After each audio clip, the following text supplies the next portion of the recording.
Special recipe சுவையான முட்டை குழம்பு. இந்த முட்டை குழம்புல என்ன ஸ்பெஷல்னா ஃப்ரெஷ்ஷாக மசாலா அரைச்சி விட்டு நம்ம செய்ய போகிறோம். ஸோ ரொம்ப டேஸ்ட்டாக இருக்குங்க. இது எங்கள் அம்மா பாட்டியெல்லாம் வைக்கிற மாதிரியான ரெசிபி. ரொம்ப நல்லாயிருக்கும். எப்போவுமே குழம்புக்கு மசாலா அரைச்சி விட்டு செஞ்சாவே டேஸ்ட் வந்து தூக்கலாக இருக்கும். இந்த முட்டை குழம்பு அப்படி தாங்க இருக்கும். நல்லா சுட சுட சாதத்தோட இந்த முட்டை குழம்பு சான்ஸே எல்லாம் ரொம்ப பர்ஃபெக்டாக இருக்கும். அதே மாதிரி இட்லி, தோசை, சப்பாத்திக்கும் நல்லாயிருக்கும். இங்கே முட்டை குழம்போட இன்றைக்கி கொங்கு நாட்டு ஸ்பெஷல் சிக்கன் சிந்தாமணியும் செஞ்சேன். ஸோ அதுதான் இங்கே பரிமாறி இருக்கிறேன். உங்களுக்கு ரெசிபி வேணும்னா கீழே டிஸ்கிரிப்ஷனில் லிங்க் இருக்குது, வேணுங்கிறவங்க பார்த்துக்கலாம். ஸோ இப்போ நல்ல சுவையான முட்டை குழம்பு எப்படி செய்கிறதுன்னு பார்க்கலாம் வாங்க.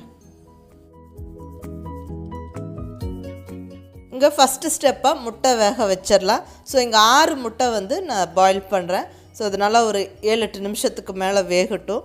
நம்ம அதுக்குள்ளே மசாலா வறுத்து அரைச்சிடலாம். இப்போ இங்கே ஸ்டவ்வில் கடாய் வச்சாச்சு. கடாய் சூடானதுக்கப்புறம் 1 ஸ்பூன் ஆயில் சேர்த்துக்கிறேன்.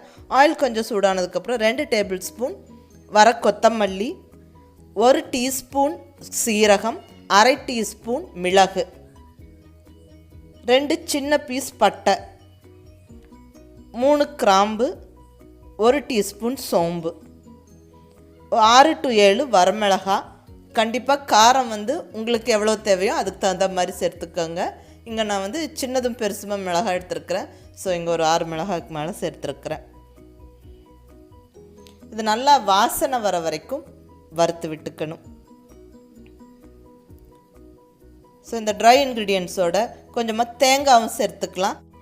இங்கே சின்ன கப் அளவுக்கு தேங்காய் துண்டுகள், அதாவது சின்ன சின்ன பீசஸாக கட் பண்ணின தேங்காய் துண்டுகள் சேர்த்து நல்லா வறுத்து விட்டுறலாம்.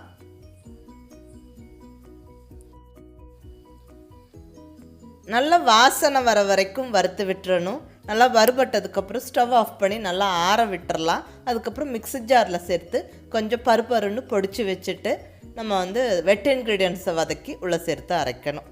இப்போ வெங்காயம், தக்காளி அதெல்லாம் வதக்கிடலாங்க. ஸோ இங்கே ஸ்டவ்வில் கடாய் வச்சாச்சு. 1 ஸ்பூன் ஆயில் விட்டு ஒரு 20 to 25 சின்ன வெங்காயம் சேர்த்து நல்லா வதக்கி விட்டுக்கிறேன். நல்லா கலர் மாதிரி வதங்கணும்.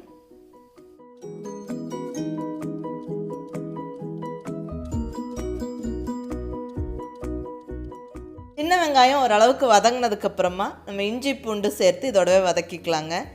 இங்கே 1 இன்ச் அளவுக்கு இஞ்சி, ஒரு 4 to 5 பல் பூண்டு சேர்த்துக்கிறேன். இஞ்சியை நல்லா சின்ன சின்ன துண்டுகளாக கட் பண்ணி சேர்த்து விட்டு நல்லா வதக்கி விட்டுறணும். இப்போ வெங்காயம், இஞ்சி பூண்டெல்லாம் நல்லா வதங்கிடுச்சு. இப்போ இந்த ஸ்டேஜில் நம்ம தக்காளி ஆட் பண்ணிடலாம். ஒரு பெரிய தக்காளி கட் பண்ணி சேர்த்து விட்டுக்கிறேன். இந்த தக்காளி நல்லா சாஃப்ட் ஆகிற வரைக்கும் வதங்கணும்.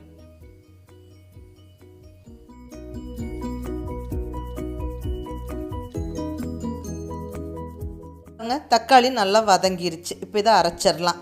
இப்போ ஏற்கனவே நம்ம வறுத்து இப்படி ஓரளவுக்கு பொடிச்சு வச்ச அந்த மசாலா இன்க்ரீடியன்ஸோட இந்த வதக்குன வெங்காயம், தக்காளி, பூண்டு, இஞ்சி எல்லாம் சேர்த்து நல்லா கொஞ்சம் தண்ணி விட்டு ஃபைன் பேஸ்ட்டாக அரைச்சிக்கணுங்க.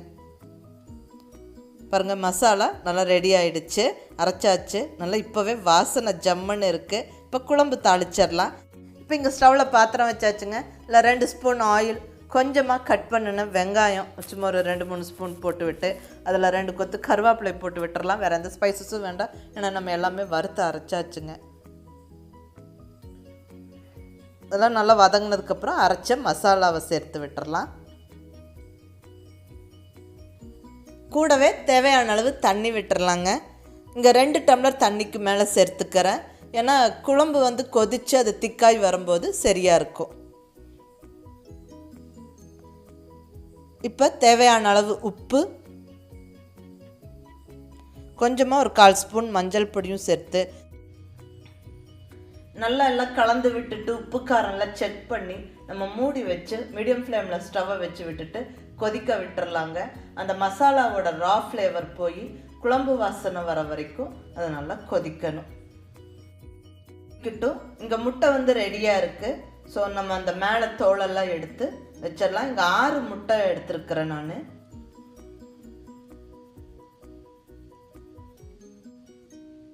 ஒவ்வொரு முட்டையும் இப்படி லைட்டாக 2-3 பக்கம் இப்படி கீறி விட்டு வச்சிடலாங்க.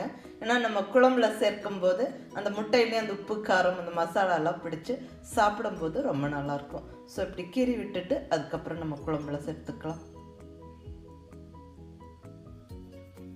இப்போ இங்கே குழம்பு நல்லா கொதிச்சாச்சு.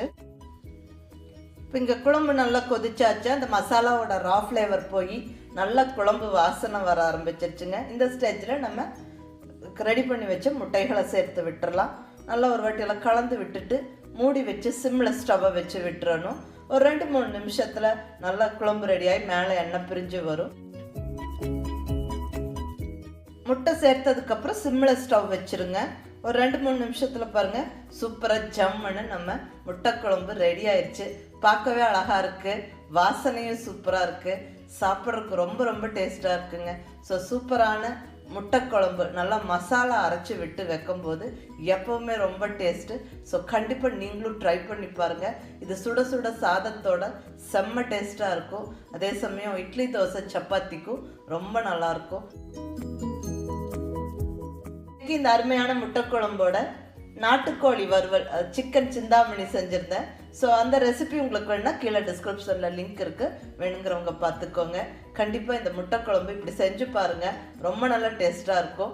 ட்ரை பண்ணி பார்த்துட்டு எப்படி இருந்துச்சுன்னு உங்கள் ஃபீட்பேக் சொல்லுங்கள். பிடிச்சிருந்தா லைக் பண்ணி ஷேர் பண்ணி கமெண்ட் பண்ணுங்கள். கவிதா சமையலறை சப்ஸ்கிரைப் பண்ணி என்னோட மற்ற ரெசிபிஸும் வீடியோஸும் பாருங்கள். தேங்க்யூ.